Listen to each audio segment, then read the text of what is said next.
this just because I feel like I'm way taller and I'm up here. But yeah, like Maddie, T, and Christine said, my name is Precious, if you don't know, and I'm really excited to share my testimony with you all. I'm going to be talking about what it's like to have confidence in the truth and how I got there. And to kind of help me tell you my story, my testimony, I'll be sharing a story of a woman in the Bible that I believe my life mirrored. And this was the Samaritan woman. So I'm going to read her story from the Bible. And this is in John chapter 4. If you want to read as well, just listen, no stress. But yeah, so in John chapter 4, verse 7 to 10, it says, when a Samaritan woman came to draw water, Jesus said to her, will you give me a drink? The Samaritan woman said to him, you're a Jew, and I'm a Samaritan woman. How can you ask me for a drink? For Jews did not associate with Samaritans. Jesus answered her, if you knew the gift of God and who it is that asks you for a drink, you would have asked him, and he would have given you living water.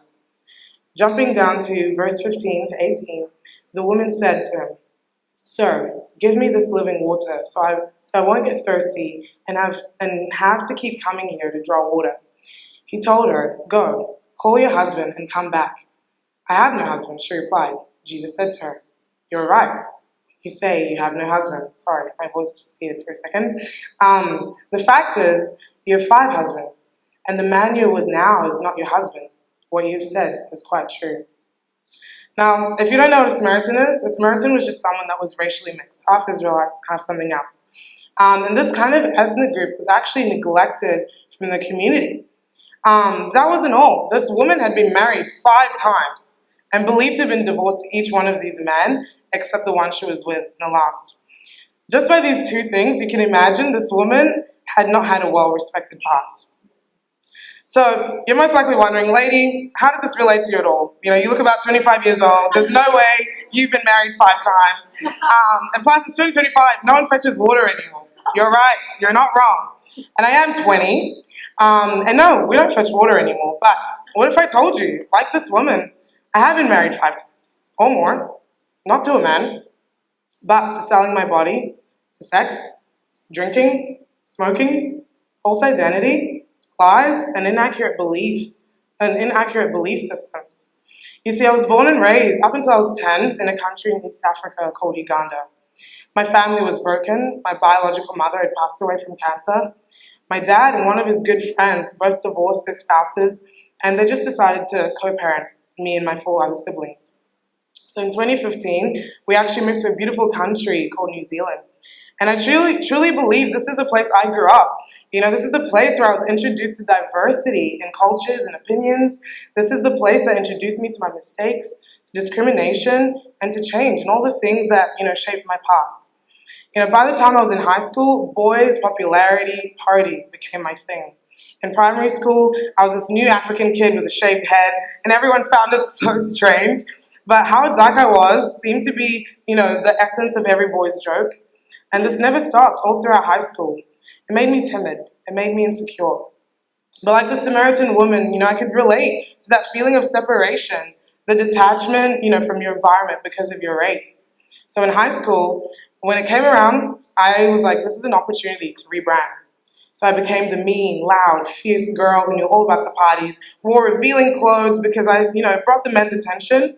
And that made me feel seen. It made me feel noticed.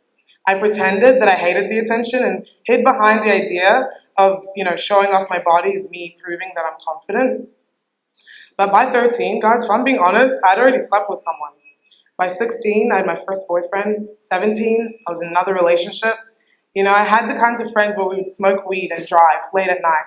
You know, we would take pride in how many men we'd slept with, how, you know, what our plans were in the weekend. I did all of this confidently expressing that I was a Christian. Telling people that I was, I believed in God, and so that they could see me as this innocent girl, that all the stuff I did didn't matter. But ladies, this was my life from 2021 to 2023. I was married to false confidence. The attention I got from my friends whenever I wasn't my true self gave me confidence. The attention I got from men gave me confidence. And the ability to hide behind false Christianity gave me confidence because I knew no one in the mainstream church was going to call me out. No one's going to hold me accountable. And I was taught if I just believe, then I'll be saved anyway. So I don't need to change. This lifestyle left me empty, very hollow and burdened. And there came a time in 2023 where I lost my friends. I wasn't cool enough for them. I wasn't cool anymore. And it's only because I wanted to change. Like the Samaritan woman, I yearned for a different life to my own.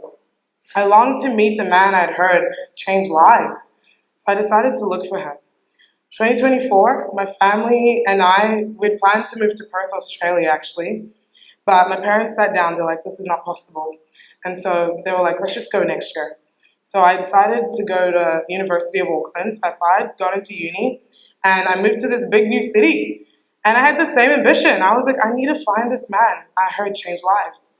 You see, I grew up believing in God, surrounded by what we know as the Christian values, but there were no substance to me at all.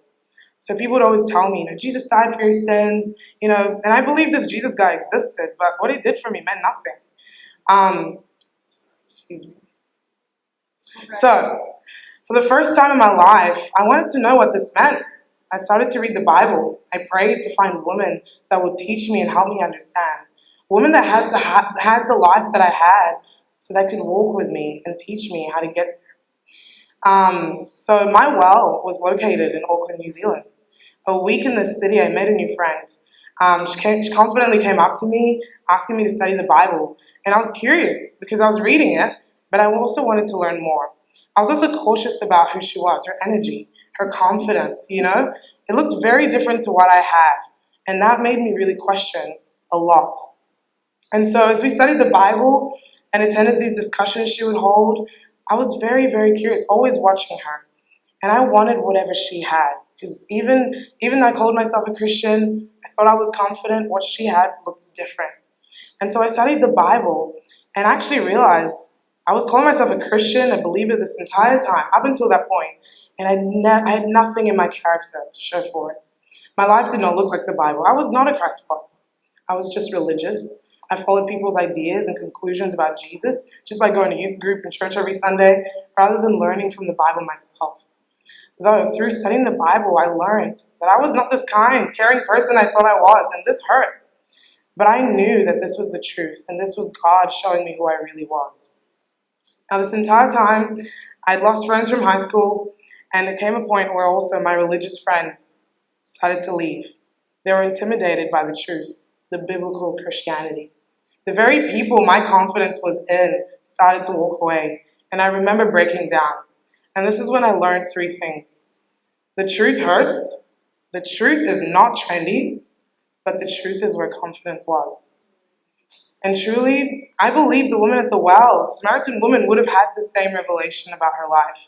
Jesus says in John 14, verse 6, I am the way, the truth, and the life, and no one can come to the Father except through me.